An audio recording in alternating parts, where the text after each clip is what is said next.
Bom dia a todos, Shabbat Shalom, sejam todos mais uma vez bem-vindos a Beit Peniel de Fortaleza. Estamos no dia 28 do mês de Tevet, do ano de 5.783, último dia do mês. Isso significa que ao final desse Shabbat estaremos entrando em um novo mês, no mês de Shvat.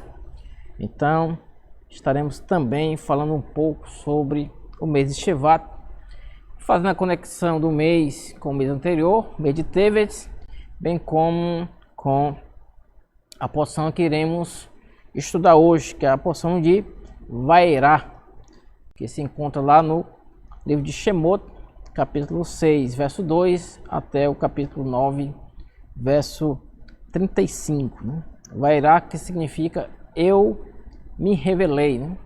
Ou eu apareci, quando o Eterno ele se revela e aparece para Moshe, e daquele encontro em diante, Moshe ele vai numa escala de ascensão, saindo da sua zona de conforto e começando um trabalho de elevação espiritual que combina com o povo, né? As margens da terra prometida para entrar e Moshe, enfim, é recolhido. Amém? Então nós iremos fazer reflexão dessa porção e glorificamos ao Eterno pela porção de Vairá, porque essa porção ela nos traz um banquete espiritual maravilhoso, né? Então o Eterno nos proporcionou esta semana muita comida espiritual, nos proporcionou muitas ferramentas para continuarmos nos fortalecendo espiritualmente, crescendo espiritualmente, avançando no propósito que Ele tem para as nossas vidas, avançando em estabelecer o seu reino aqui neste mundo. Então, sem mais delongas, passaremos para a reflexão de tudo que temos para hoje, né? Estamos no período de Shovavim, que é um acróstico para as 6 primeiras parashotes do livro de Shemot, né? Vai abranger Shemot, Vairá, Bor, Bechalá, Itro e Mishpatim. Se a gente pegar as primeiras letras dessas 6 posições, vai dar a palavra Shovavim. O que é Shovavim? Shovavim é uma palavra que está lá em Jeremias, né, que é como se fosse crianças travessas ou crianças rebeldes. Porque muitas vezes é assim que nós nos comportamos, né, como crianças travessas ou crianças rebeldes. E estamos nesse período, já na segunda semana desse período de Shovavim. E é interessante que o Eterno ele sempre tem nos dado a oportunidade, né, de regressar, de fazer techuvá. Sempre tem nos dado tempo, né, de nos arrependermos dos nossos erros, das nossas falhas, dos nossos pecados e voltar para o seu caminho, né, de graça, para o seu caminho de vida. Então é um tempo de arrependimento. E ele cai exatamente neste período, né, que começamos a estudar o livro de Shemot, porque ele faz um paralelo com a escravidão do Egito, com o êxodo que ocorreu no Egito e também com o recebimento da Torá, que culminou, que este era o grande propósito do Eterno, tirar o povo do Egito, né? Levá-lo para o deserto e lá no deserto entregar a Torá, como assim ele o fez, né? Então esse paralelo é traçado nesse período de Shovavim, né? Nossos pecados, que são nossos pecados? São exatamente a escravidão lá do Egito. Nosso arrependimento é o nosso êxodo. Quando nos arrependemos, nós estamos saindo, né? E a nossa afirmação e o nosso novo compromisso com a Torá é o recebimento da Torá. Quando de fato recebemos a Torá e nos comprometemos a estudá-la, a praticá-la, né, a vivê-la, isso é que traz essa afirmação, esse novo compromisso e nos leva a níveis espirituais mais elevados. E veja como é interessante, né? Já vou colocar aí o primeiro slide para a gente avançar nesse entendimento desse período que nós estamos vivendo, que é o período de Shovavim. Vai aparecer o primeiro slide aí para nós. Não, pode voltar. Estamos aqui só acertando aqui o slide. Pronto, chegamos aí no primeiro slide. Esse é o primeiro slide que eu estava querendo apresentar. E nesse primeiro slide, ele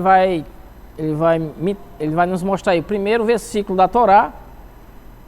Bereshit barach Elohim et hashamayim ve'et haaretz. E vai me mostrar o último versículo da Torá, que termina com Kol Israel, né? Moshe le enei Kol Israel. Então, se eu pegar a primeira letra da Torá, né, lá em Bereshit, que é o Beit, e pegar a última letra, que é o Lamed, ele vai formar a palavra Lev. E o que é Lev? Lev é coração. Então, meu coração ele tem que estar na Torá. Meu coração ele tem que estar voltado para a Torá. A gematria da palavra coração é 32. Então, se eu pegar 32 e colocar as 10 palavras, ou como são conhecidas, né, os 10 mandamentos, vai dar 42.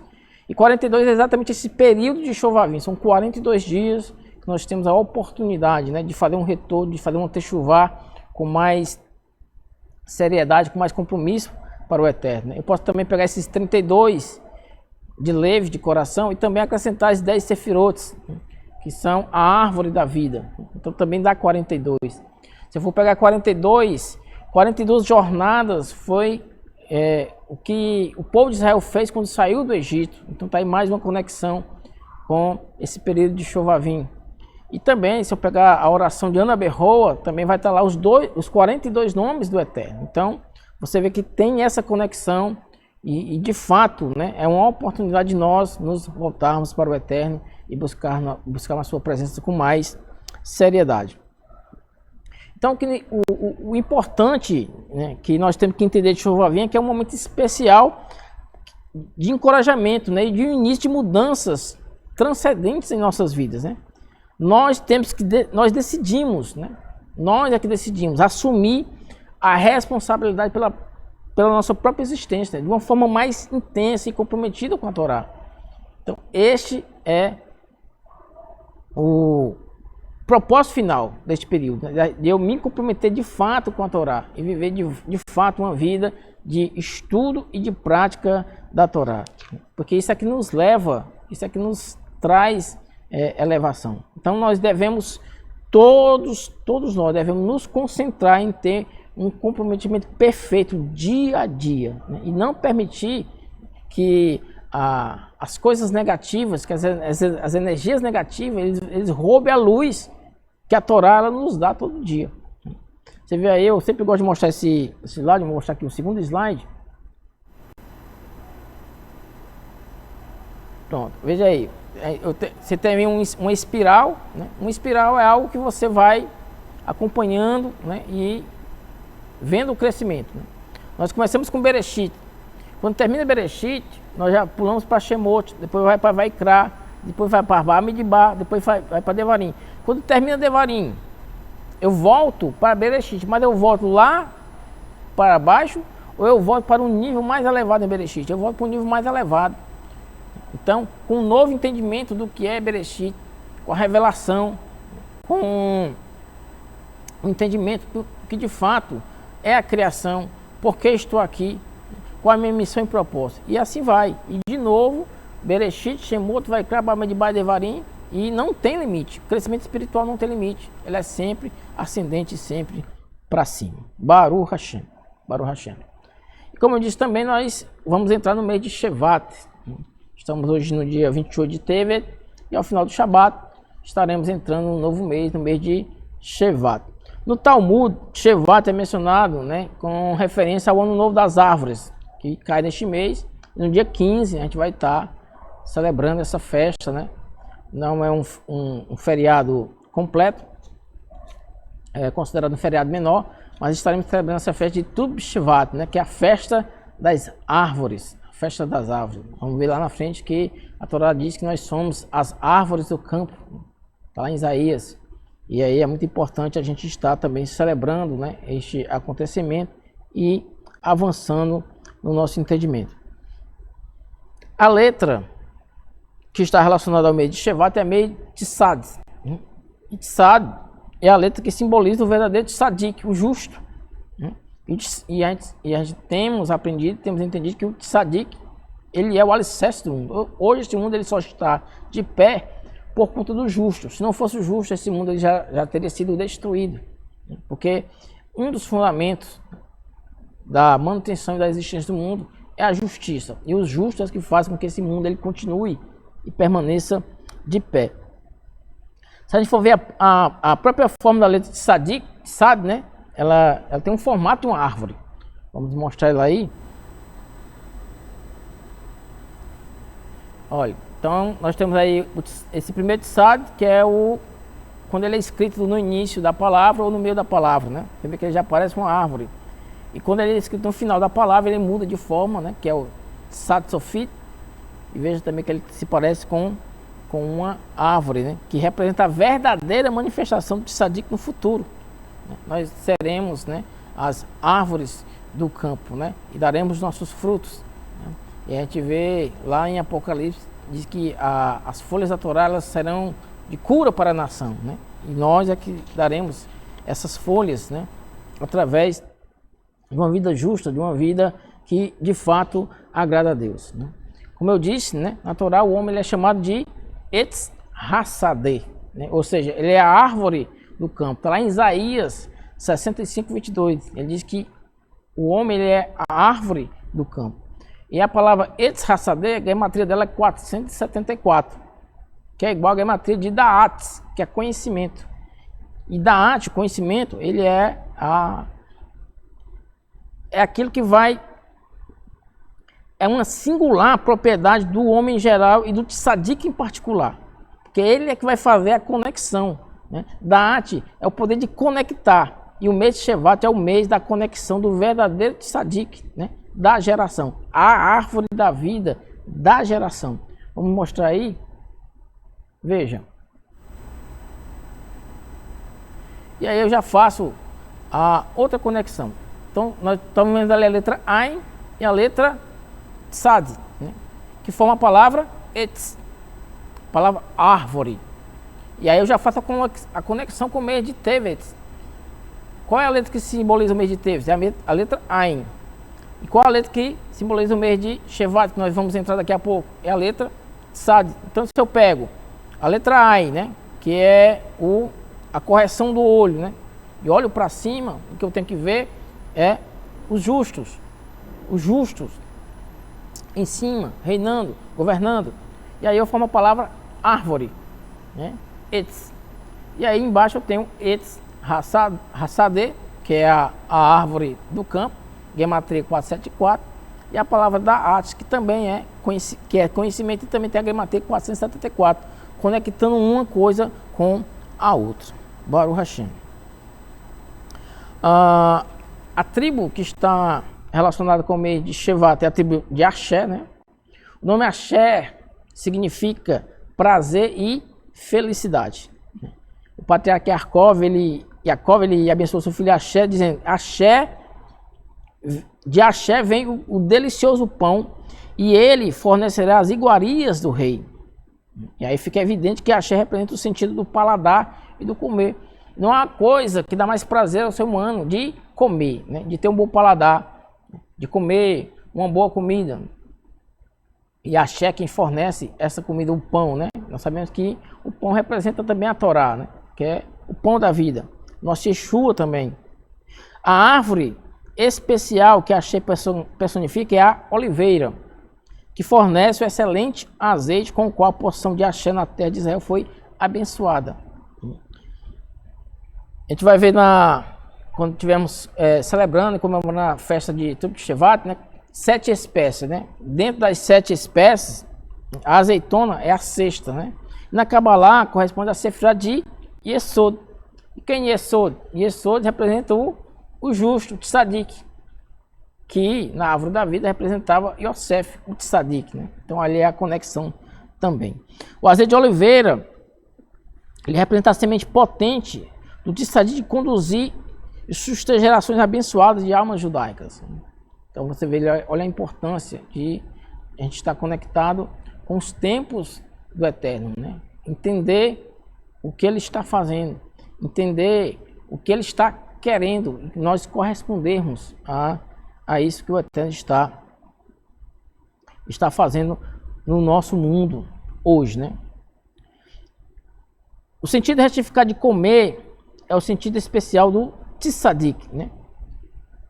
O tzadik, ele come para satisfazer a sua alma, mas o estômago do perverso está sempre carente. Tem uma passagem lá em Provérbios que ele fala isso, né? O tzadik, ele é orientado para a alma. Ele come e se sente satisfeito. O tzadik, ele é feliz, inclusive com um pouco, né? Já o perverso, o rachá, ele é orientado para o corpo. Ele nunca está satisfeito, porque ele está sempre conectado com a fisicalidade. Ele não está conectado com a espiritualidade. E o tzadik não, o justo, ele está sempre conectado com a espiritualidade. Nós temos aí o versículo que vai falar sobre isso. Veja, o justo come até que a sua alma fique satisfeita, mas o ventre dos ímpios terá necessidade. O ventre do ímpio sempre está carente, sempre está necessitando de algo mais. O justo não, ele come e fica satisfeito. Ele come e fica agradecido ao Eterno. Este é o sentido do paladar, de comer, de fato, aquilo que o Eterno ele tem nos proporcionado, né? E tem nos dado, e nós temos ficado satisfeitos com aquilo que Ele tem nos dado. Não nos falta nada, como diz lá no Salmo 23, né? O Eterno, Ele é o meu pastor, eu não sinto falta de nada, porque Ele é o meu pastor. Eu não tenho necessidade de nada, porque Ele é o meu pastor. Baruch Hashem. Então, a ocasião de maior prazer na partilha do alimento está no Shabat. Por quê? Que a ocasião de maior prazer em partilhar alimentos está no Shabat. Vamos ver mais um versículo.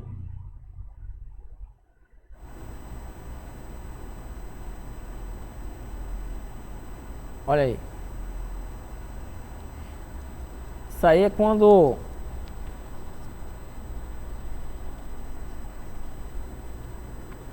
o Eterno, ele fala para Moshe que está levando o povo para uma terra onde mana leite e mel.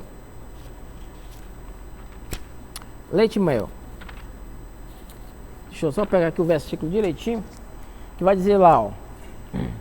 Va'ere lahetzalo mei'ad mitzrayim olera a loto min haaretz rariv et eretz tová overaha et el eretz zavat halab o devash. Ou seja, aí no final da palavra, no final do versículo, o que ele está dizendo? Eu estou levando para você para uma terra que mana leite e mel. Zavat halab o devash. Aí se eu pegar as últimas letras da palavra devash, que é o shin, e voltar pegando o beis de halav, e voltar pegando o beis de zavat, né, que mana, eu vou ter a palavra Shabat. Então Shabat é onde eu tenho o leite e o mel. Shabat vai ser uma delícia para mim quando eu entendo isso, né? Que no Shabat eu separo este tempo para o Eterno, para me conectar com Ele e receber um alimento espiritual diferenciado. Um alimento espiritual diferenciado para a minha vida. E é interessante que a palavra para satisfazer, que está lá no versículo, ela é cognata para a palavra 7, aludindo exatamente ao sétimo dia, que é o Shabat. Então o verdadeiro justo, ele vive o prazer do Shabat durante toda a semana. E aí é o mais motivo da gente se policiar, se vigiar, para de fato não profanar esse dia tão sagrado, né? Sabemos que é um desafio, muitas pessoas elas precisam trabalhar nesse dia, mas o que você puder fazer e a oportunidade que você tiver de fazer, não profane, né? Se conecte com o Eterno. Há uma luz diferenciada nesse dia. né? Há uma energia diferenciada nesse dia, onde nós recebemos sem esforço de trabalho nenhum.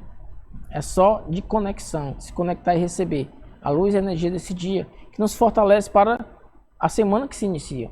E aí é uma coisa que vai crescendo e crescendo mais e mais na vida daquele que já pratica isso, entende isso, né, e não abre mão disso.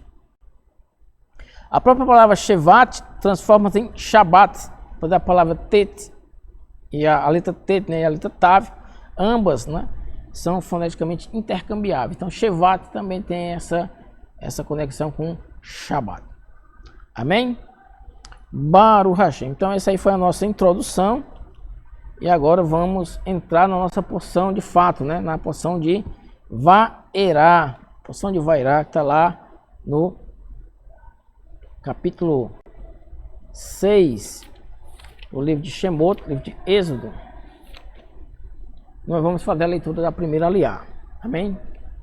Diz assim: E falou o Eterno a Moisés e disse-lhe: Eu sou o Eterno, e apareci a Abraham, a Isaac e a Jacó como Deus onipotente, mas por meu nome eterno não me fiz conhecer a eles, e também estabeleci minha aliança com eles para dar-lhes a terra de Canaã, a terra de suas peregrinações, onde moraram.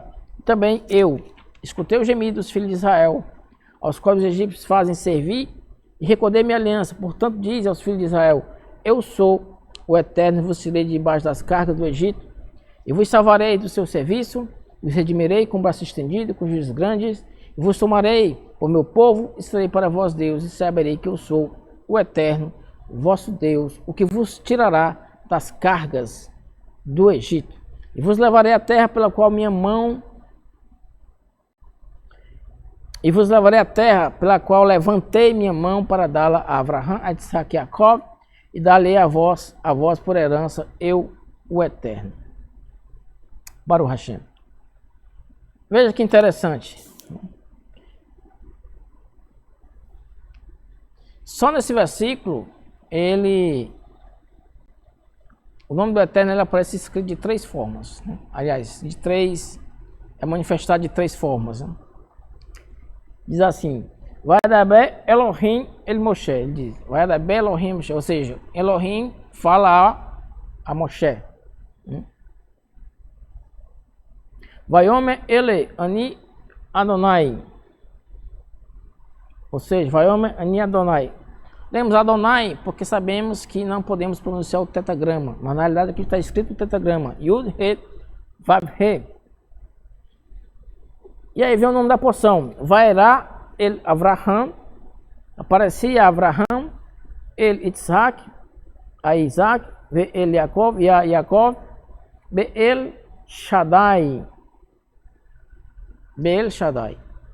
Ou seja, três nomes aqui diferentes. Elohim falando a Moshe. Eu sou Yud He Vav He, ou seja, o tetragrama. E diz que ele apareceu a Avraham, a Isaac e a Jacó como El Shaddai. Um terceiro nome, né? Ushmi Adonai Lo Noah Et no da eti, ou seja, Lahem, ou seja, eu não apareci a Avraham, eu não apareci a Isaac, eu não apareci a Jacó como Yud He Vav He, mas com Shaddai, El Shaddai. Então vamos fazer uma reflexão sobre o que isso significa, né? Ou o que isso pode significar. Qual o nome do Eterno? Qual de fato é o nome do Eterno? E por que o Eterno ele se manifesta por vários nomes? Você vê que lá no capítulo 5, verso 1 e 2 diz assim: E depois vieram Moisés e Arão e disseram a Faraó: Assim falou o Eterno Deus de Israel: Envia meu povo e que festejem para mim no deserto. E disse o Faraó: Quem é o Eterno para que eu escute sua voz e envie Israel? Não conheço o Eterno e também não mandarei Israel. Olha só que coisa tremenda. O Faraó está dizendo que pergunta quem é o Eterno quem é o Yud He Vav He, e disse que, olha, eu não conheço. Não conheço Yud He Vav He. Então, Israel não vai. Não vou enviar Israel. Não vou enviar Israel. O faraó não sabia quem era o Eterno. E você? Você sabe quem é o Eterno? Olha só que onde nós estamos entrando, né? Em de fato nós sabemos quem é o nosso Criador, quem é o nosso Deus, quem é aquele que nos enviou para este mundo. Quem é o Eterno? O faraó não sabia quem é o Eterno. E se você lembrar da porção passada, que o nosso querido Razan, Reginaldo Baru, ministrou, ele termina a porção fazendo também esse questionamento, né? Que o faraó continua a existir. Hoje o sistema é uma espécie de faraó. O sistema é uma espécie de faraó que rouba o tempo do povo de se ver o Eterno, que escraviza o povo com coisas que não temos necessidades, mas o sistema nos impõe, o sistema nos martela dia e noite, e buscarmos coisas que de fato nem necessitamos, nem estamos precisando. Então ele terminou perguntando: faraó hoje é o sistema. Aí eu pergunto: o sistema conhece o Eterno? Hoje o sistema conhece o Eterno? Hoje as pessoas lá fora conhecem o Eterno? Hoje nós que estamos aqui dentro da sinagoga conhecemos o Eterno? Quem é o Eterno? Não é uma pergunta fácil de responder. Porque para respondermos de fato quem é o Eterno, nós temos que ter experiência com Ele. Nós temos que andar com Ele. Nós temos que depender dEle, confiar nele, para poder estabelecer um relacionamento. E a partir desse relacionamento, nós avançarmos em conhecer quem é o Eterno. E daí a importância do nome do Eterno. Porque ele diz: olha, eu me revelei para Abraão, para Isaac e Jacó como El Shaddai. Mas para vocês estou me revelando como Yud He Vav He. Por que essa revelação com Moisés é diferente da revelação que foi feita com Abraão, com Isaac e Jacó? Então, quem é o Eterno? Qual de fato é o nome do Eterno? A palavra Vairá significa eu me revelei. Como nós lemos, né? Eu me revelei. Ele diz: ó, eu não me conheci, eu não me tornei conhecido a Abraão, a Isaac, a Jacó, como Yud He Vav He. Eu me revelei como El Shaddai. Então, por que a Torá ela deu essa ênfase, né, ao negativo aqui, né? Que Deus não se revelou aos patriarcas com o seu verdadeiro nome, né, o tetragrama. Qual é a lição que a gente pode tirar a partir dessa declaração? O propósito dessa libertação é tirar o povo do Egito.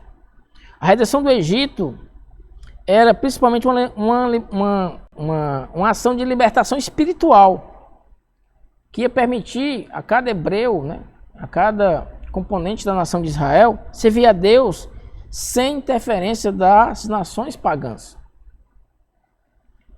Hoje, a liberdade física é muito pouco. Na realidade, a liberdade física não é nada.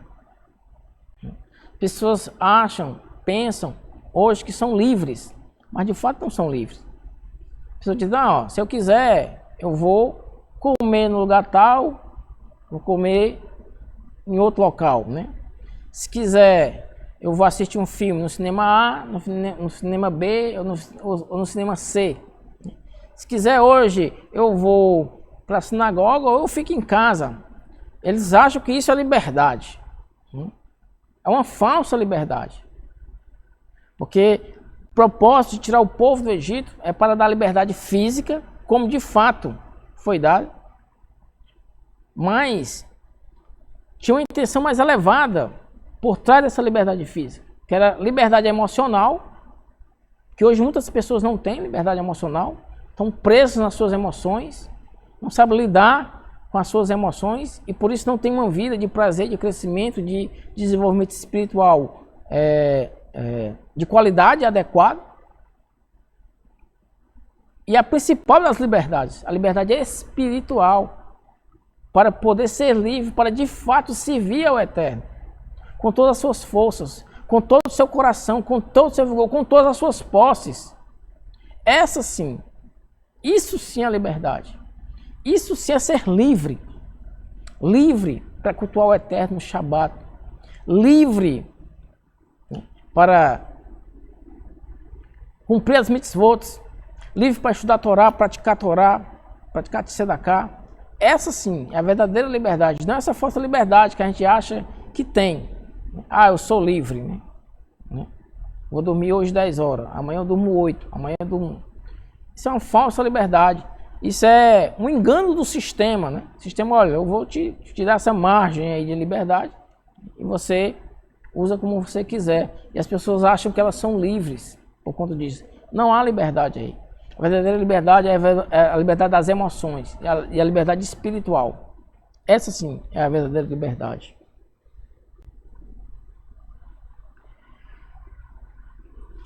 E com isso eu não estou rebaixando a liberdade física, não, né? Porque tudo começa com a liberdade física, né? Mas essa é o início, nós temos que avançar. Não adianta eu entrar, né, na porta e parar, ficar parado na porta. Eu tenho que entrar pela porta e avançar no que eu tenho para fazer. Então a liberdade física ela foi o início para fazer possível a liberdade espiritual. Tem um ditado que diz, né, que tirar o povo do Egito foi fácil. Tirar o povo do Egito foi fácil. O difícil foi tirar o Egito do povo. Então, sair do Egito é fácil. Mas tirar o Egito da gente, esse é o desafio. Porque todo dia, se eu tenho essa meta de tirar o Egito de dentro de mim, eu vou ser livre emocionalmente, eu vou ser livre espiritualmente. E o que é exatamente uma redenção espiritual? A redenção espiritual é a habilidade de servir ao Eterno com compromisso total, a ponto de uma pessoa não ter interesse para consigo mesma. Não tem interesse para consigo mesma. Ela tem o mundo ao seu dispor, mas o mundo não lhe atrai. O mundo não lhe agrada. O mundo não lhe prende. O mundo não tira o seu foco, né, da Torá e do Eterno. Esse é servir a Deus com liberdade total, sem interesse em mim mesmo, mas interesse nas coisas do Eterno e no seu reino. Então conhecer o Eterno para poder servi-lo e servi-lo para poder conhecê-lo. Essas duas coisas elas se completam e uma alimenta a outra. Quanto mais eu conheço o Eterno, mais eu sou livre para servi-lo. E quanto mais eu sou livre para servi-lo, mais eu conheço o Eterno. E aí eu vou ser a pessoa mais feliz da face da terra. Porque minha vida vai ter um propósito, né? E esse propósito é sempre de conhecer o Eterno, né? É sempre de estar na presença dele, buscando sua face, né? Tendo experiências com ele, né? Tendo crescimento espiritual. É impossível uma pessoa alcançar este nível sem auxílio, sem ajuda. Foi por isso que o Eterno ele socorreu o povo. Ele socorreu o povo. Ele escutou os gemidos do povo. Escutou os gemidos do povo e foi ao encontro desse gemido. E olha que coisa interessante, né? Diz que o povo, ele... Lá no início de Shemot, diz que o povo ele desceu para o Egito, mas eles se envolveram com as coisas físicas do Egito. Ou seja, eles estavam gostando de estar no Egito. O Egito lhes dava prazer. O Egito lhes dava bens materiais.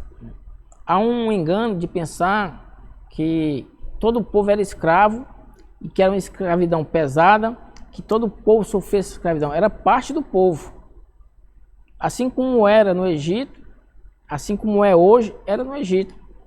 Então parte do povo era escravo, mas tinha muito muito israelita, tinha muito hebreu se dando bem no Egito. E eles não queriam deixar o Egito. Ali estava bom. E nós conhecemos judeus hoje espalhados ao redor do mundo também nessa mesma situação. Onde eles estão bem, estão ganhando dinheiro, né? Estão prosperando, mas não querem ir para a terra, não querem ir para Israel. Né? Para onde eles estão, eles acham que ali já é o Israel. Esse é um erro, esse é um engano. Este é um engano. Deixa eu ver se eu encontro aqui o versículo que ele vai falar disso. Né?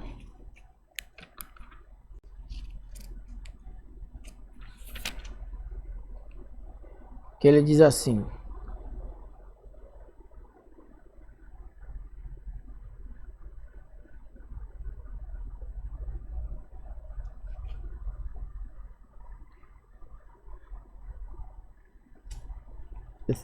lá no capítulo 1, versículo 12, diz assim: quanto mais os afligiam, tanto mais eles se multiplicavam, se fortalecia, e se enfartearam por causa dos filhos de Israel, e fizeram servir os do Egito aos filhos de Israel com rigor, e amarguravam as suas vidas com o serviço penoso, com barro, com tijolos, e com toda classe de trabalho no campo. Todos os serviços que eles trabalhavam eram feitos com rigor. E disse o rei do Egito às parteiras hebreias, cujo nome... E aí ele vai falar da questão das parteiras, né?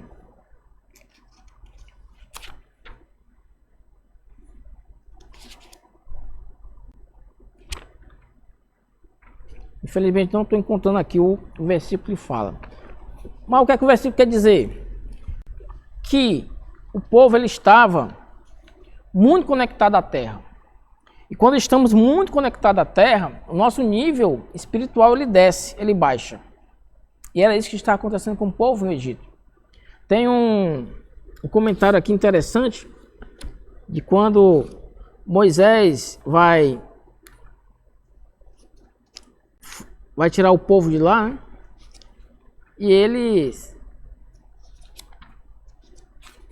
na realidade, eles não querem, né? Eles não querem, de fato, uma libertação espiritual. Eles estavam querendo um alívio das suas cargas pesadas lá no Egito. Lá no capítulo 6, versículo 9, diz assim: a visão divina, comentário aqui da Sefer, a visão divina do futuro encontrou pessoas amarguradas. Hoje não é difícil encontrar pessoas amarguradas. Pessoas amarguradas que buscavam alívio apenas às suas necessidades imediatas.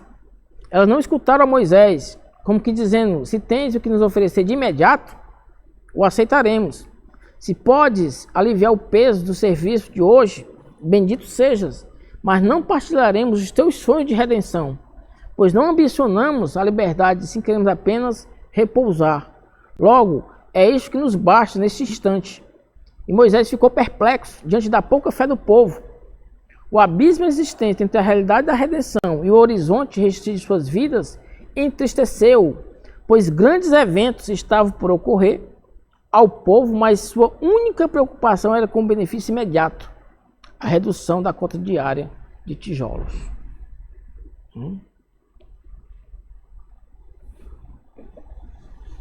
Será que a realidade de hoje é diferente? Quando você vai oferecer, né, este alimento espiritual que é a Torá, e a pessoa ela começa a ver o que ela tem que fazer, como ela tem que agir, o trabalho que ela tem que ter. Será que ela abraça essa ideia? Será que ela quer de fato isso? Não, as pessoas querem um alívio imediato. É o aqui e o agora. É o prazer imediato. Eles não querem pagar o preço de verdadeiramente ser livre nas suas emoções e livres espiritualmente, né? E aí ele continua aqui o comentário: pela dura servidão, embora atualmente a humanidade não esteja mais escravizada, né? Né? E tenha leis sociais que controlam com rigor os horários de trabalho, ela equivoca-se ao pensar que trabalho duro é só aquele que nos é imposto por outros, o que é absolutamente errado. pois o trabalho mais duro do homem é aquele que ele determina a si mesmo. Trabalhar não significa corrida ininterrupta à fortuna e a acumulação de bens materiais. Não significa cansaço físico e abalar a saúde, o esgotamento total e muitas vezes fatal. Este estado de avodakachá, ou seja, dura servidão, ou trabalho exagerado, pode levar a um estado de kotserrua, angústia de espírito ou horizonte estreito, que é exatamente o Egito. O Egito ele é isso. O Egito é esse mente pequena, uma mente estreita, né? E um horizonte mais estreito ainda. E hoje a humanidade está nessa situação. A humanidade está nessa situação. Por isso que o Eterno ele tem abreviado os tempos e cada dia mais e mais, um Mashiach está às portas. O Mashiach está às portas. Por quê?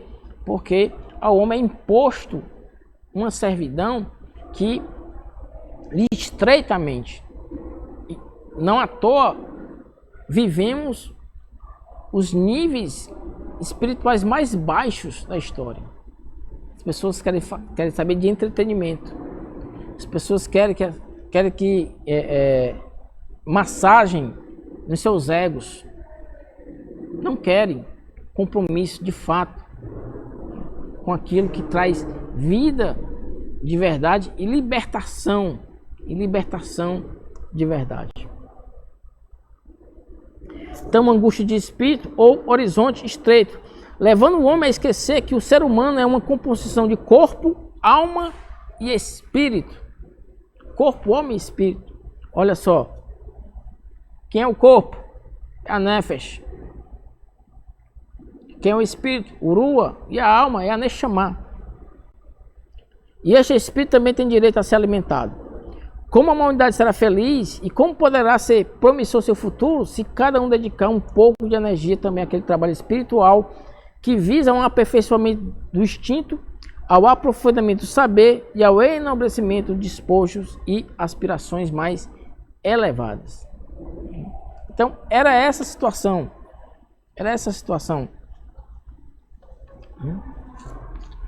Então, nós temos que conhecer o Eterno e servi-lo, e servi-lo para conhecê-lo. Né? Essas duas coisas, elas caminham junto. Né? E não existe, é impossível uma pessoa se libertar sozinha. Ela sempre precisa de ajuda, ela sempre precisa de auxílio. Enquanto a pessoa estiver trabalhando por conta própria, tudo que ela faz é, no final das contas, uma extensão do seu interesse próprio. Esse aí é o erro, esse aí é o perigo. Eu não tenho que trabalhar para o meu interesse, para o meu benefício, mas para o benefício do reino do Eterno. Até mesmo se a pessoa ela se tornar totalmente comprometida com Deus, isso foi uma decisão pessoal dela, e assim, em última análise, seu interesse pessoal. Por isso que o Eterno teve que aparecer para Moshe como o tetragrama, o Yud He Vav He. Ele teve que se revelar para tirar todo o interesse pessoal, de banda, de lado, né? Para ficar de fato só aquilo que interessa ao Eterno e ao seu reino. Para se tornar verdadeiramente comprometido com Deus, a pessoa precisa de auxílio divino. E por isso nós temos que buscar o Eterno. E por isso nós temos que congregar. E por isso nós temos que estar estudando Torá, estar participando dos movimentos daquele lá. Se você ficar na sua casa, né, nesse movimento de Shabat a Shabat, seu crescimento ele vai ser muito pequeno. Sua mente ela vai se expandir muito pouco. Né? Tem que ter envolvimento. É aqui onde as energias se somam e o poder aumenta. Assim, o êxito do Egito foi uma verdadeira redenção espiritual, porque envolveu a ajuda divina. Ele diz: olha, eu vou tirar vocês, eu vou redimir vocês. Eu vou levar para vocês para uma terra espaçosa, uma terra que mana leite e mel, como nós vimos lá atrás.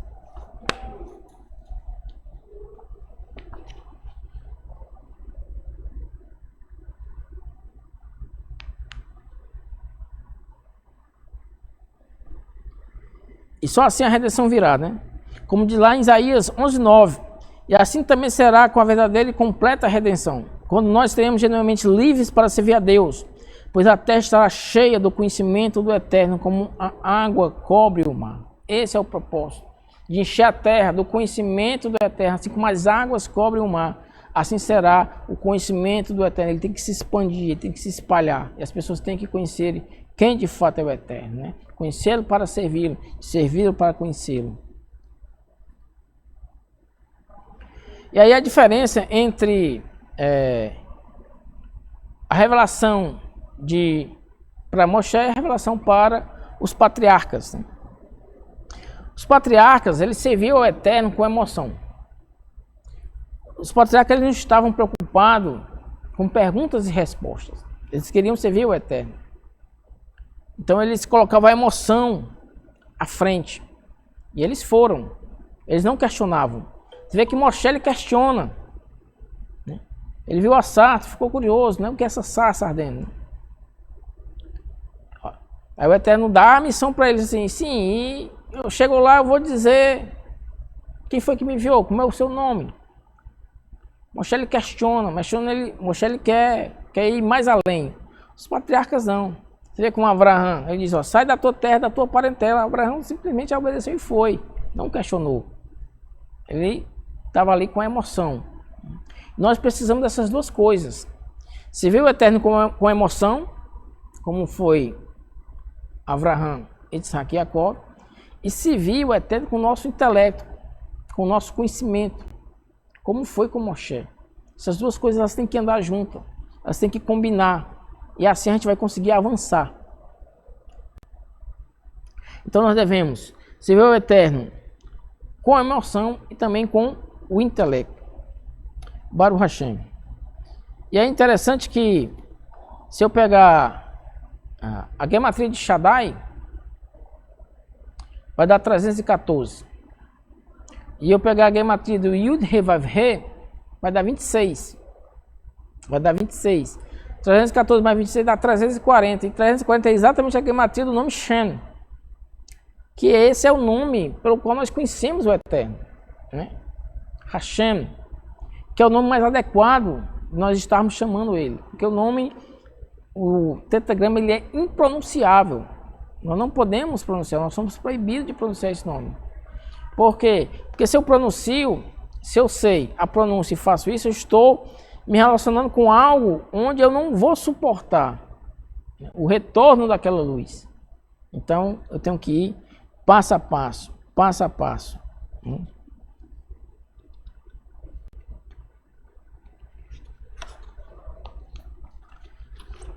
E aí nós vamos chegar na importância do nome. Qual a importância do nome? Por que o nome ele é tão importante? E como eu falei e perguntei lá atrás, qual é o nome do Eterno? Qual é o nome do Eterno?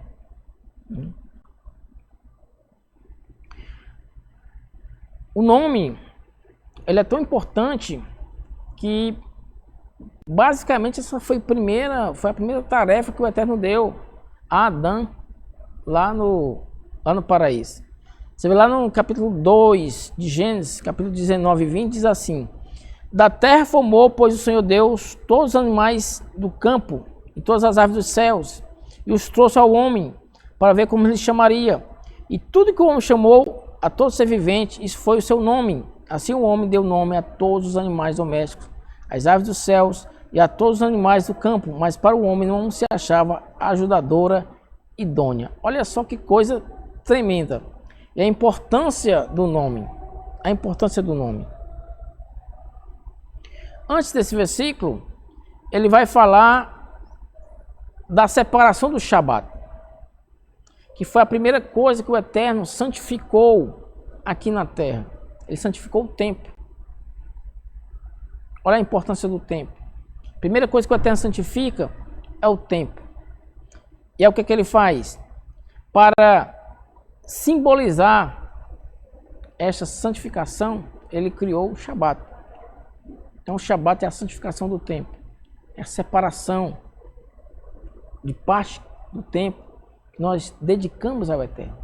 E logo em seguida, ele dá a primeira tarefa ao homem, que é de nominar todos os seres que o Eterno criou. Então Adão ele dá um nome a todos os animais, né?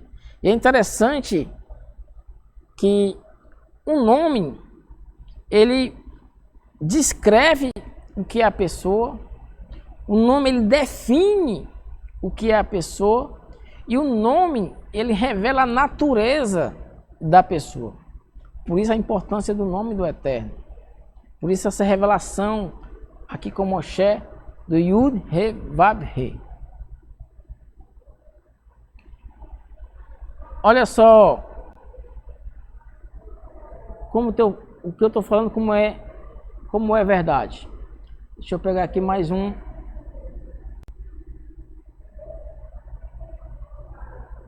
Mais um slide. Pronto.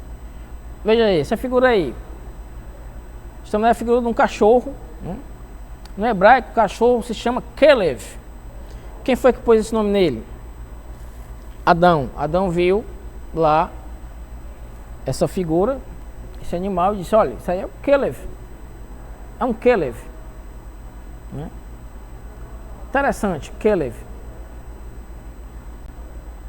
E aí, hoje, o cachorro ele é conhecido como o quê? Hoje o cachorro é conhecido como o melhor amigo do homem. Aí eu vou lá para o hebraico, para a palavra Kelev. O que significa Kelev? Ki-lev, como um coração. Ou seja, por que o cachorro é o melhor amigo do homem? Porque ele é um Ki-lev, ele é como um coração. Isso quem pôs foi Adão, lá no início de tudo. E hoje é uma realidade para nós.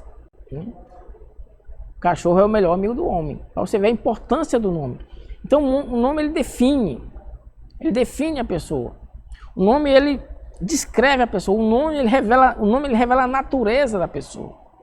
E por isso nós não devemos, né, estar pronunciando o nome do Eterno de qualquer forma, né?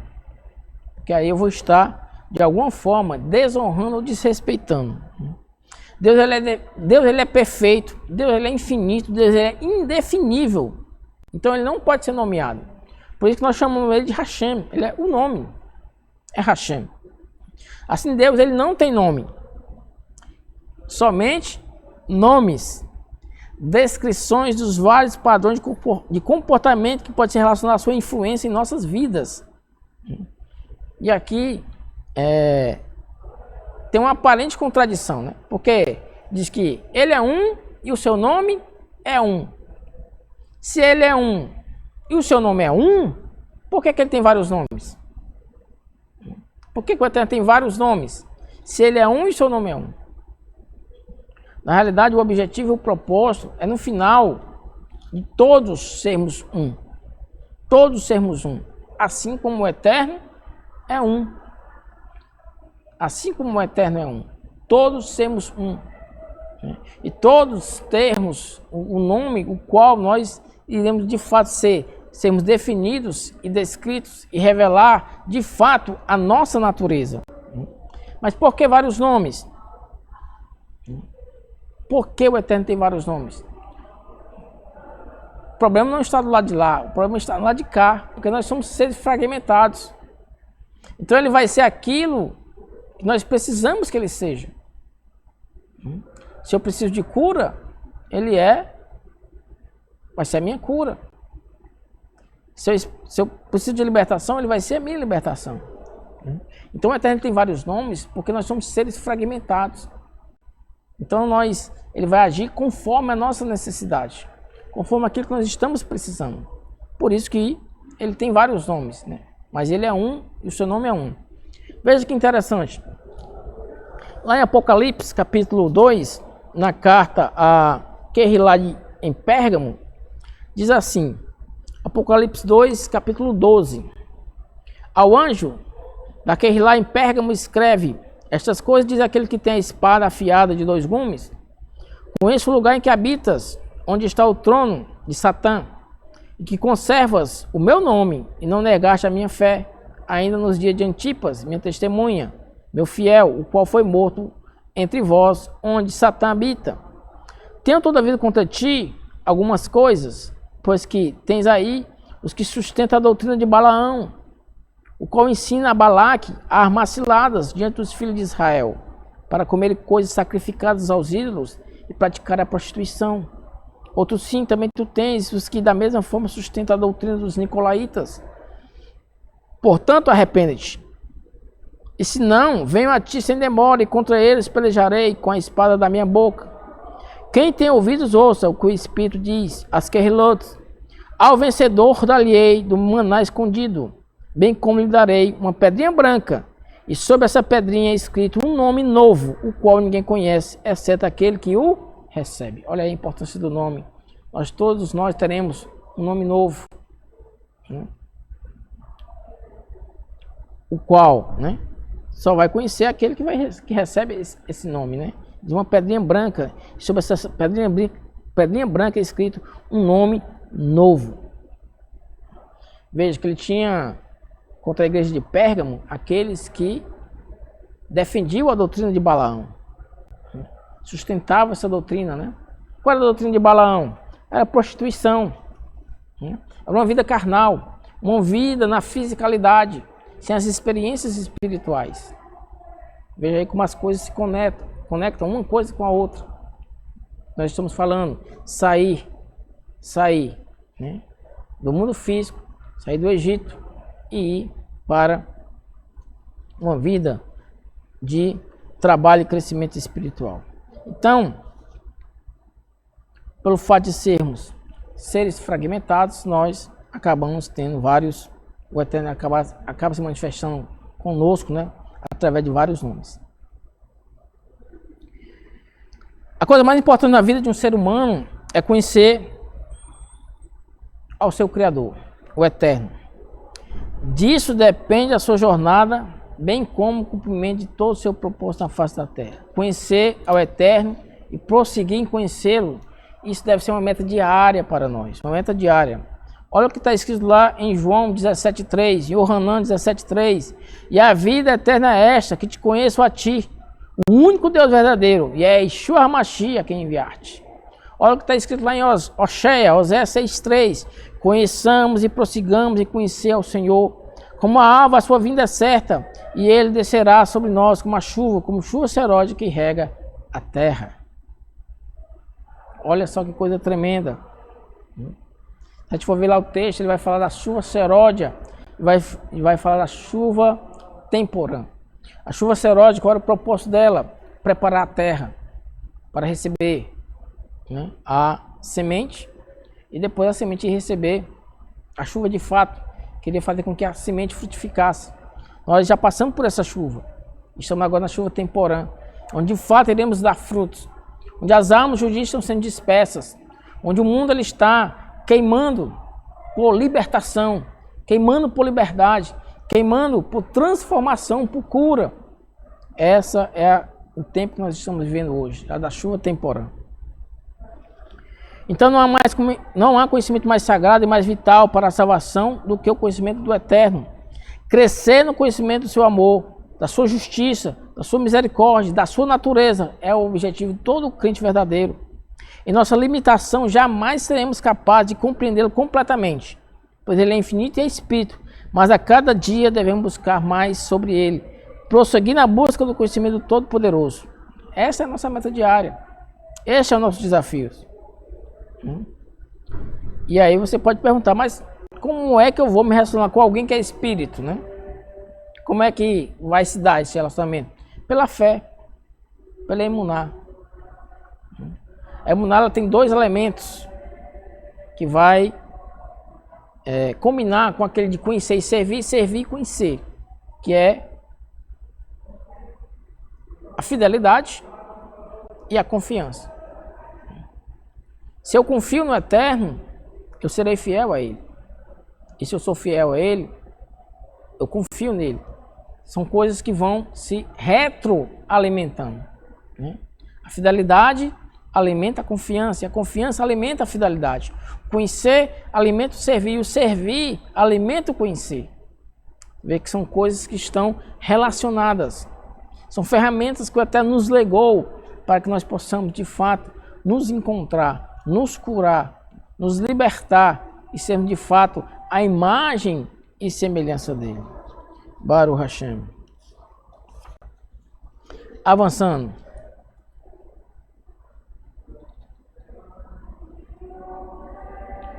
A fé ela é tão necessária, né? Tão importante, né?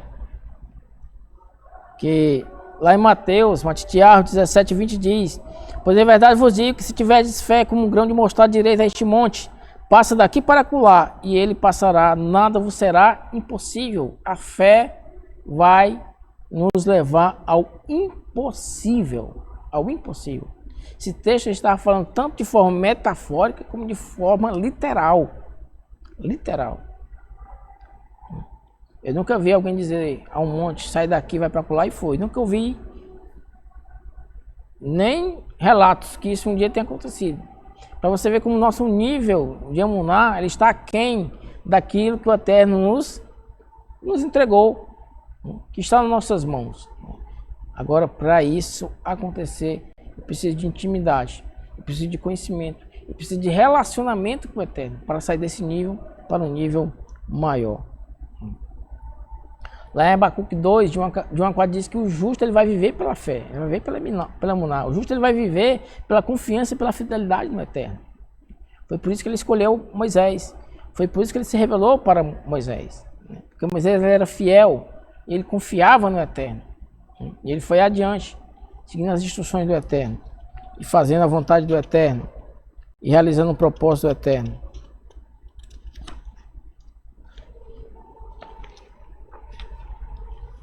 Deixa eu avançar aqui, porque senão nosso tempo vai ficar muito extenso.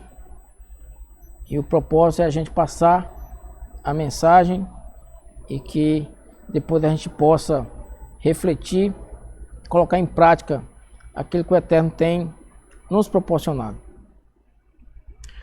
E nessa porção também ele vai começar sobre a questão das 10 pragas, né?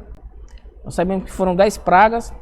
Na verdade, a palavra praga é um termo, não é um termo adequado, porque a palavra não diz que foram pragas, diz que foram macotes.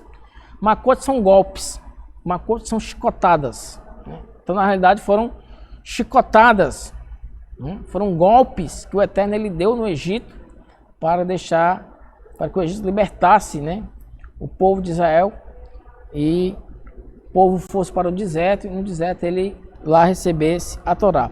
E olha só que coisa interessante, né? Nós sabemos que o mundo ele foi criado através de 10 palavras.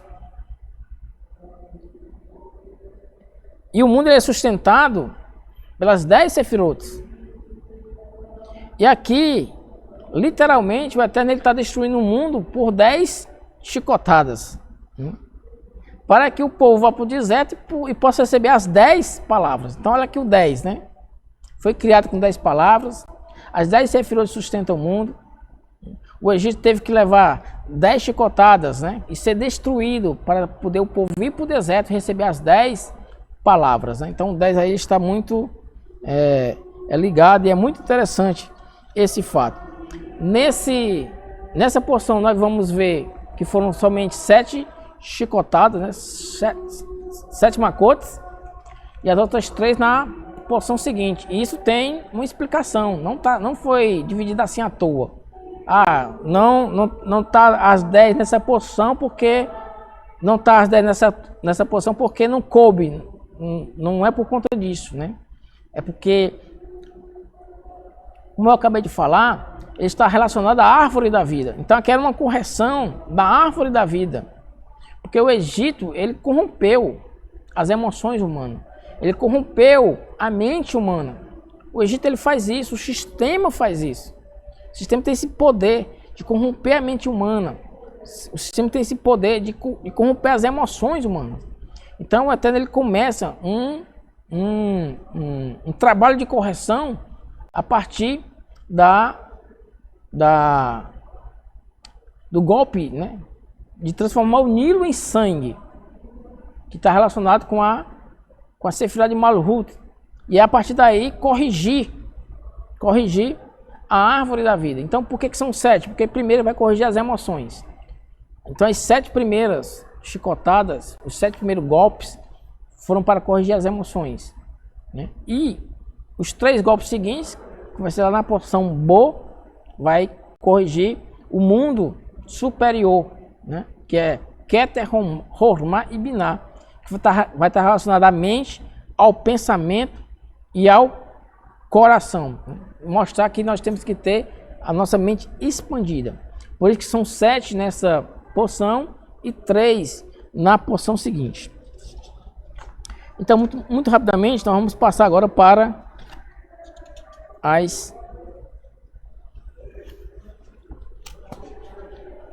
os 7 golpes, né? E entender um pouquinho, né? Como é que cada um se relaciona.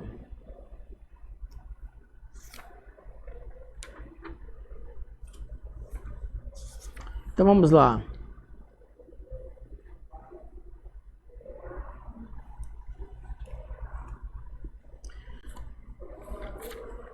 Êxodo 7, a partir do 19, diz assim: essa é o primeiro golpe, a primeira chicotada.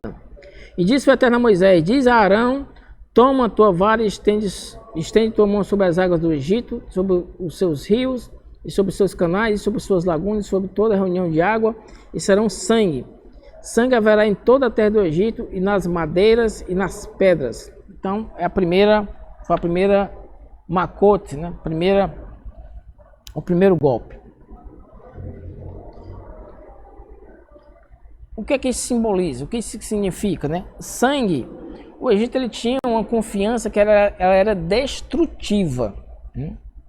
Então a primeira macote, o primeiro golpe, no qual o rio Nilo se transformou em sangue, era um símbolo físico da confiança destrutiva que se tornou a característica do Egito, tanto do ponto de vista geográfico quanto psicológico.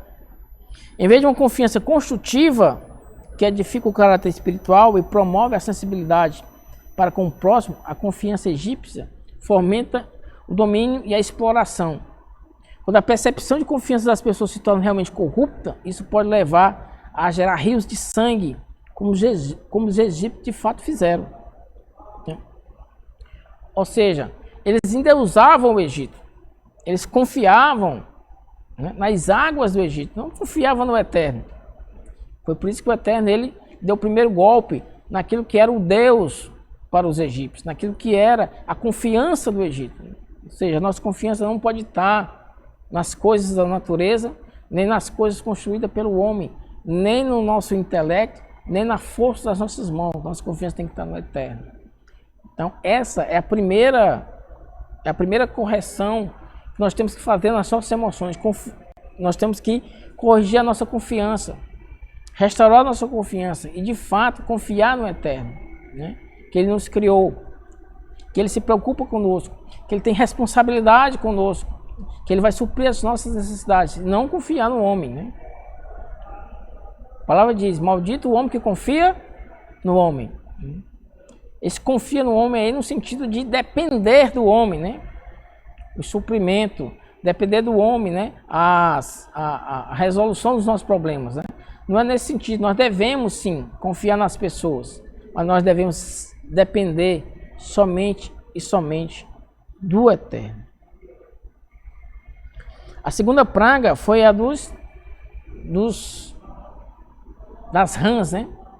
Ele transformou a terra do Egito numa multidão de rãs, né? E o que é isso? O que significa, né? O sapo ele está relacionado à intimidade fria, né? Por quê? Porque a segunda praga, na qual os enxames de sapos inundaram o Egito, simboliza a intimidade fria e desapaixonada que caracteriza um homem vivendo no Egito psicológico. Os sapos eles são frios, né? Os anfíbios eles têm um sangue frio. Eles se desenvolvem em climas frios, então eles têm essa frieza, esse desapego. Eles não se importam. E nós não devemos ser assim. Nosso sangue ele deve ser quente. Nossa paixão ela deve ser quente pelas coisas do Eterno. Veja só que coisa interessante.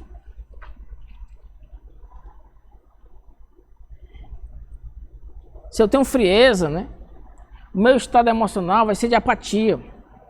O meu estado emocional vai ser de desapego. Isso é ruim para os relacionamentos. Essa condição rouba um ser humano da capacidade de vivenciar genuinamente intimidade emocional com qualquer outra pessoa. A pessoa vai ter dificuldades com seu cônjuge, dificuldade com seus filhos, dificuldade com os amigos. Essa é a personalidade do anfíbio, que tem um sangue frio.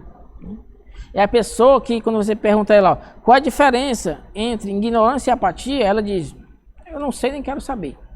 A pessoa ela é indiferente, ela é fria, ela não quer, de fato, né, se desenvolver, né, e amadurecer emocionalmente, né, e ser aquilo para o qual ela foi criada para ser. Essa foi a segunda praga. A terceira praga foi a de piolhos, né, que é uma submissão doentia. A terceira praga, na qual a poeira do Egito se transformou em piolhos, reflete os sintomas da submissão doentia. O atributo da submissão, como todos os atributos da alma, pode ser tanto produtivo quanto destrutivo. Eu tenho a escolha de levar para o lado bom ou para o lado ruim. Eu tenho a escolha de construir ou de destruir. O Eterno disse, coloque diante de você a bênção e a maldição. A vida e a morte. Escolhe a bênção para que viva tu e a tua casa. Então, eu tenho que ter uma vida onde eu escolho ser humilde, né? E a humildade vai me elevar.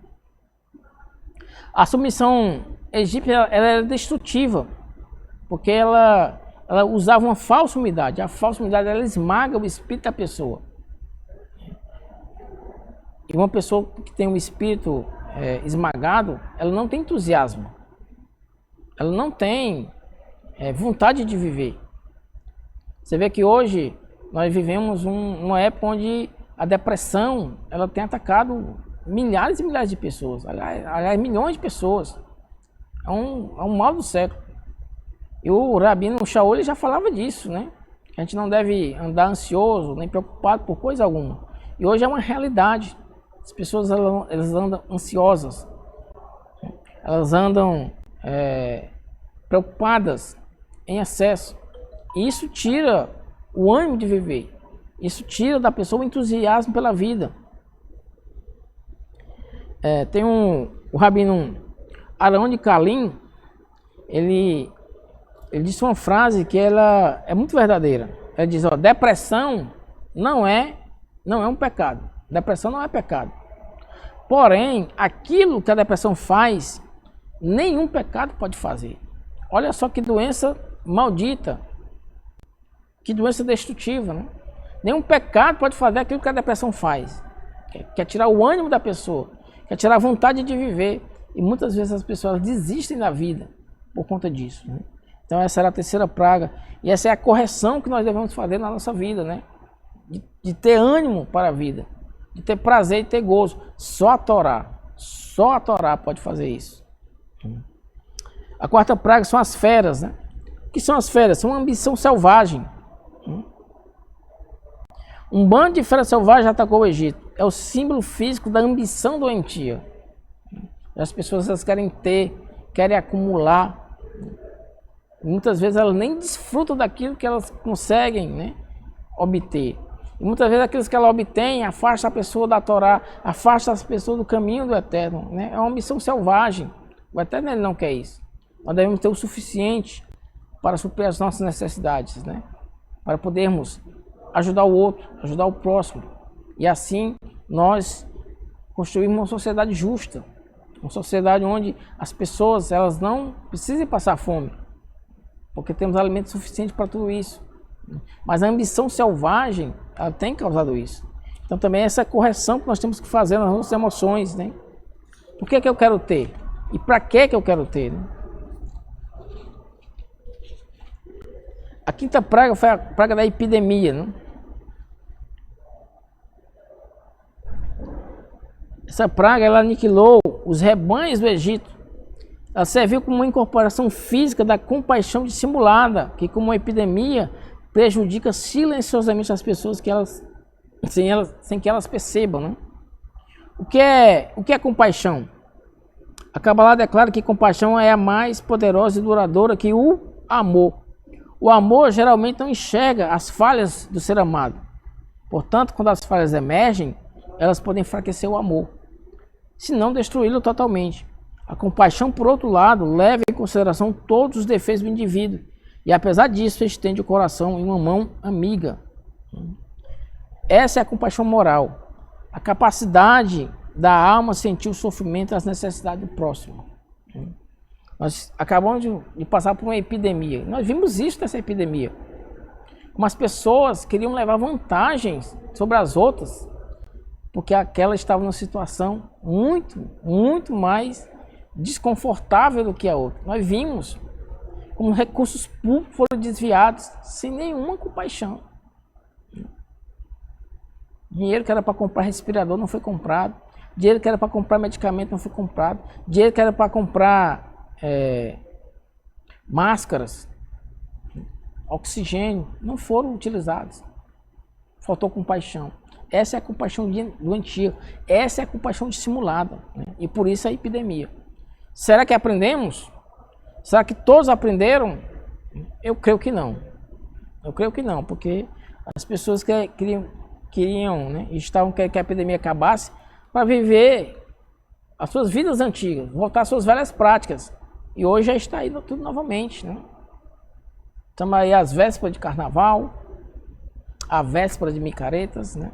E cadê a lição da epidemia, né? Então nós temos que corrigir isso, que a nossa compaixão seja uma compaixão moral, uma compaixão realmente de fato, que traga mudança, que traga transformação. Essa foi a quinta macote, o quinto golpe, a quinta chicotada, né? Ou a quinta praga, né? A sexta praga. A sexta praga, na qual brasas de uma fornalha ardente saltavam sobre a terra, criando furúnculos ou tumores, né, sobre a pele da população do Egito, é o símbolo físico da rejeição cruel. Na Cabalá, o fogo incorpora a capacidade da alma para rejeitar. Assim como o fogo, um ato ou uma palavra de rejeição pode abater ou até destruir aquele que é rejeitado. Ou seja, é o poder que a palavra tem para dar vida ou para trazer morte. Você vê que Yeshua, ele falava as verdades. Yeshua, ele não se furtava de falar a verdade, mas ele falava a verdade temperado com amor, porque ele sabia que uma palavra dura, uma palavra mal colocada, ele podia matar a pessoa.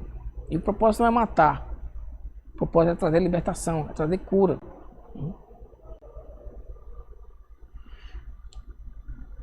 Uma conexão adicional entre o fogo e rejeição está no fato de que o fogo irrompe para cima, afastando-se da terra. A rejeição também constitui um ato de viajar interiormente para cima no próprio mundo da pessoa, removendo o seu ser das pessoas dos eventos que a cercam. Uma alma sadia precisa saber como rejeitar, assim como deve saber como abraçar. Com frequência a pessoa é chamada a recusar um anseio destrutivo, a cortar um relacionamento doentio, a dizer não para uma criança mimada ou uma oferta comercial sem ética. Isso é o fogo sadio, é um fogo que destrói o negativo a fim de construir o positivo. Então nós temos que saber dizer não, nós temos que saber colocar a palavra, porque a palavra tem esse poder de matar, né? Isso aí é como se fosse um tumor. A palavra mal colocada é como um tumor, que vai trazer rejeição, vai trazer doença, vai trazer morte para a vida da pessoa. Então nós temos também que corrigir esse aspecto emocional nas nossas vidas. Esta foi a sexta macote. E para a gente já ir para o fim, né? Já indo para o fim da nossa reflexão, a sexta macote, o sexto golpe, a sexta chicotada, a sétima praga, que é o granizo. A sétima chicotada, na qual o granizo destruiu toda a produção do Egito, é o símbolo do amor egoísta. Se o fogo simboliza a rejeição, a água, descendo naturalmente de um plano mais elevado para um plano mais baixo, incorpora as qualidades de generosidade e da bondade. Na Cabalá, o fluxo de amor é comparado a um fluxo de água, irrigando e nutrindo a alma humana com sua vibração e frescor. Porém, o homem que se achava no cativeiro egípcio conhece apenas o amor gelado, baseado inteiramente em motivos de alto interesse e considerações egoístas. O fluxo de amor dessa pessoa, como a chuva, torna-se congelado, como granizo, prejudicando seus entes queridos, em vez de nutri-los. Olha só que coisa tremenda, né? Olha só que coisa tremenda, né? O amor frio não traz crescimento. O amor frio, ele não agrega. O amor frio, o que ele faz é tirar vida, ele não nutre, né? E todos nós precisamos de amor. Todos nós precisamos e devemos ser nutridos com esse sentimento adequadamente, né? Se eu não dou amor à minha esposa, se eu não dou amor ao meu filho, se eu não dou amor aos meus amigos, né? Como esse relacionamento ele vai poder sobreviver, né? Porque não tem nutrição, né? Vai se tornar um relacionamento raquítico, né? Fraco, doentio, né? E isso leva à morte também. Então a gente tem que corrigir também, né? Tirar, né, o gelo, o granizo do amor, colocar o fogo, a paixão da palavra, da Torá, para que haja nutrição e haja crescimento e haja elevação. E por fim, para a gente encerrar de fato, deixa eu só me ajeitar aqui, porque é muito papel, é muita informação. Como disse para os irmãos, esta semana o Eterno nos deu um banquete abençoado, né?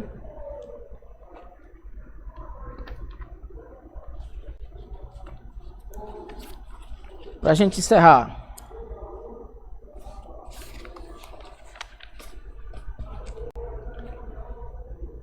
Na próxima porção será estudado as últimas 3 macotes, os últimos 3 golpes, certo? E se partirá para a libertação do povo. Então, qual a lição eterna da história do Êxodo? No nível pessoal, a história do Êxodo é a história da redenção da nossa alma. Sabemos que hoje o Egito, o mundo simboliza o Egito hoje está simbolizado pelo mundo, né? Então nós temos que redimir a nossa alma deste Egito que ainda hoje perdura. Israel simboliza a alma que está no exílio, né? Que é o Egito. O Egito ele simboliza toda essa fisicalidade, toda a materialidade, né? O faraó simboliza a inclinação ao mal e Moisés simboliza a mente. Você vê que Moisés ele foi além de servir o Eterno com emoção, ele também quis servir o Eterno com seu intelecto, né? Porque ele foi criado no Egito, e no Egito ele recebeu muita capacitação. Então a essência da inclinação ao mal é o eu, ou seja, o ego, personificado em eu sou faraó. Eu sou faraó. Então a gente se comporta como faraó, né? Se a gente for nos analisar bem meticulosamente, muitas vezes nós agimos como faraó, né? A gente não quer deixar que a alma seja livre, a gente não quer libertar a alma, né? A gente quer que ela fique ali presa, né, no Egito, e isso não faz sentido, né? Esse combate ele deve se dar na mente, né? Que, como nós dissemos, ele personifica Moisés. E aqui eu não vou ter como mostrar, mas a gematria da mente é exatamente a mesma gematria de Faraó. É 355. É 355. Isso nos ensina que o segredo para superar a tentação da inclinação ao mal, né, que é o Faraó, manifestado em seu ego, é por meio de suas faculdades intelectuais, conhecidas na Kabbalah como sabedoria, compreensão e conhecimento. Que é exatamente o que vai ser visto na próxima porção, na porção Bo, né? Vá, né? Ele diz, ó, vá até o faraó. Então nós temos que ir até o nosso faraó, enfrentar o nosso faraó, nós temos que ir na raiz do problema, né? E resolver o problema de uma vez por todas, né? Sem meias interferências, né? Tem que ser uma interferência total. Então Israel representa o coração, o Rua, que pode ser influenciado pela mente, Neshama, ou pela fisicalidade, pela Nefesh. A fisicalidade é a escravidão e a mente sobre o corpo é a redenção. Então, que nós temos que fazer isso, ter esse trabalho da mente sobre o corpo, né? Porque a alma hoje, ela depende do corpo. A alma ela está presa no corpo, mas ela quer ser livre. E a nossa mente, ela é quem tem que dar essa liberdade para a nossa Neshama, para que ela seja livre e ela possa, né, fazer techuvá, se conectar com a fonte, né, expandir a mente e de fato sermos aquilo que o Eterno quer que nós sejamos, né, para a honra e para a glória dele. Só assim nós vamos estar em condições de sermos instrumentos que vai estabelecer o reino do Eterno aqui na face da terra. Amém? Então, meus irmãos, essa é a reflexão, né? Eu sei que hoje foi muita informação, mas como eu disse no início, né, era muita comida, né, que o Eterno nos deu hoje, espiritual, Baruch Hashem, que sempre seja assim, e que sempre a gente esteja disposto, né, a estar na mesa do Eterno, buscando o alimento, né, que traz cura para a nossa alma, que traz liberdade para a nossa alma, que permite a nossa alma se elevar, se conectar ao Eterno e assim ser aquilo que Ele quer que nós sejamos. Amém? Baruch Hashem, Shabbat Shalom, muito obrigado por todos. E se você quiser, né, cooperar com o nosso ministério, né, aí está a descrição no vídeo, tá certo? Precisamos da ajuda de vocês, né? Não é fácil, né? Nós temos que separar tempo para estudar a Torá, preparar estudo, né?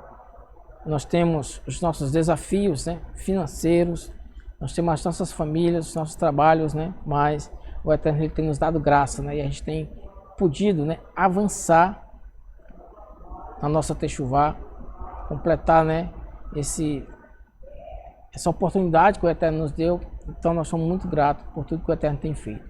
Amém? Que o Eterno vos abençoe e que logo mais no Kabbalat Shabbat você possa estar também recebendo o mês de Shevat, né, que é o mês das árvores, né, e nós somos as árvores do campo, que de fato nós possamos ser aqueles que alimentam o mundo com as verdades da Torá. Baruch Hashem.